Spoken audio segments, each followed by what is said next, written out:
വാക്കുകൾ നഷ്ടമാകുന്ന വേദനയിലാണ് ഞാൻ.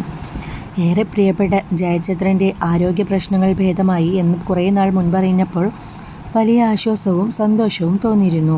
കഴിഞ്ഞ ദിവസം വീണ്ടും ആശുപത്രിയിലായിരുന്നു. അല്പം ഗുരുതരമാണെന്നും അറിഞ്ഞിരുന്നുവെങ്കിലും ഓർക്കാപ്പുറത്ത് ഇങ്ങനെ വിട്ടുപോകുമെന്ന് കരുതിയിരുന്നില്ല. പാട്ടിലെ സമകാലികർ എന്നതിനപ്പുറം സഹോദര തുല്യമായ ബന്ധമാണ് ഞങ്ങൾക്കിടയിലുണ്ടായിരുന്നത്. അതിനാൽ ഈ വേർപാട് ഏറെ നൊമ്പരപ്പെടുത്തുന്നു. എത്രയെത്ര ഓർമ്മകളാണ് മനസ്സിൽ നിറയുന്നത്. കാലം യാദൃശ്ചിക ചിന്തകളിലൂടെ കൂട്ടിയോജിപ്പിക്കുന്ന ബന്ധമാണ് ഞങ്ങളുടേത്.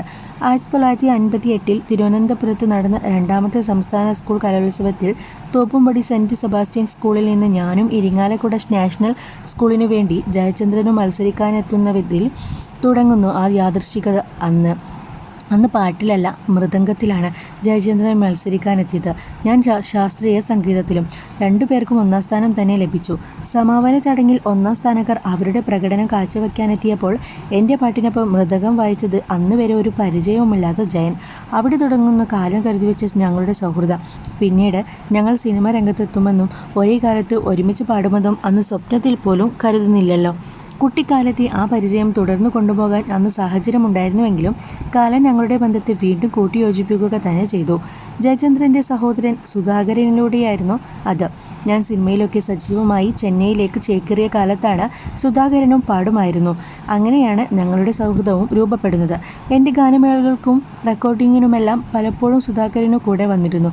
സുധാകരനെ കാണാൻ ജയചന്ദ്രൻ മദ്രാസിലേക്ക് വരുമ്പോഴാണ് ഞങ്ങളുടെ ബന്ധം വീണ്ടും ആരംഭിക്കുന്നത്. അന്നത്തെ സൗഹൃദ കൂട്ടായ്മകളിലെല്ലാം നിറഞ്ഞിരുന്നത് പാട്ട് തന്നെയായിരുന്നു. മുഹമ്മദ് റാഫി സാബിൻ്റെ പാട്ടുകളെയൊക്കെ ആരാധനയോടെ പാടിയിരുന്ന നാളുകൾ. എൻ്റെ പാട്ടുകളിൽ ജയന് ഏറ്റവും പ്രിയപ്പെട്ടത് താമസമെന്തേ വരുവാൻ ആയിരുന്നു. അത് എത്ര കേട്ടാലും മതി വരില്ലെന്ന് പറഞ്ഞിട്ടുമുണ്ട്. പിന്നീട് ഞങ്ങളുടെ സൗഹൃദം വളർന്നു. പല പാട്ടുകളുടെയും റെക്കോർഡിംഗ് കാണാനും ജയനും വന്നിട്ടുണ്ട്. പിന്നാലെ ജയനും പിന്നണി ഗാനരംഗത്തെത്തി. ദേവരാജൻ്റെ മാഷിൻ്റെ സംഗീതത്തിൽ പാടിയ മഞ്ഞളിൽ മുങ്ങിത്തോർത്തിയൊക്കെ വന്നതോടെ ജയൻ ശ്രദ്ധേയ ഗായകനായി മാറി. ശബ്ദത്തിലെ ഗരിമയും ഭാവസാന്ദ്രമായ ആലാപനവും തന്നെയാണ് തുടക്കം മുതൽ അദ്ദേഹത്തിൻ്റെ പാട്ടുകളെ ശ്രദ്ധേയമാക്കിയത്. പിന്നീട് ഞങ്ങൾ ഒന്നിച്ചും എത്രയോ പാട്ടുകൾ പാടി.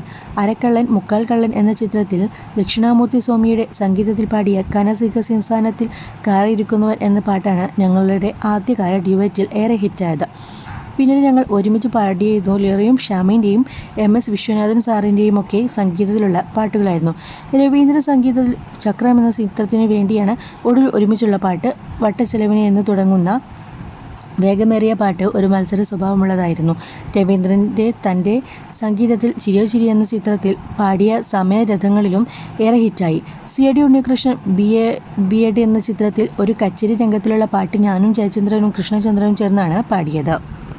തിരുവനന്തപുരത്ത് ആദ്യമായി നടന്ന സംസ്ഥാന സ്കൂൾ കലോത്സവ വേദിയിൽ നിന്നാരംഭിച്ചതാണ് ഞങ്ങളുടെ ബന്ധം. അതേ തിരുവനന്തപുരത്ത് മറ്റൊരു സംസ്ഥാന കലോത്സവം കൊടിയിറങ്ങിയതിനു പിന്നാലെയാണ് ജയൻ വിടവാങ്ങുന്നത്. ഓടിയെത്താൻ കഴിയാത്ത ദൂരമായതിനാൽ മനസ്സുകൊണ്ട് പ്രണമിക്കാനേ കഴിയുന്നുള്ളൂ. ജയൻ്റെ ആത്മാവിനു വേണ്ടി പ്രാർത്ഥിക്കുന്നു. പ്രണാമം.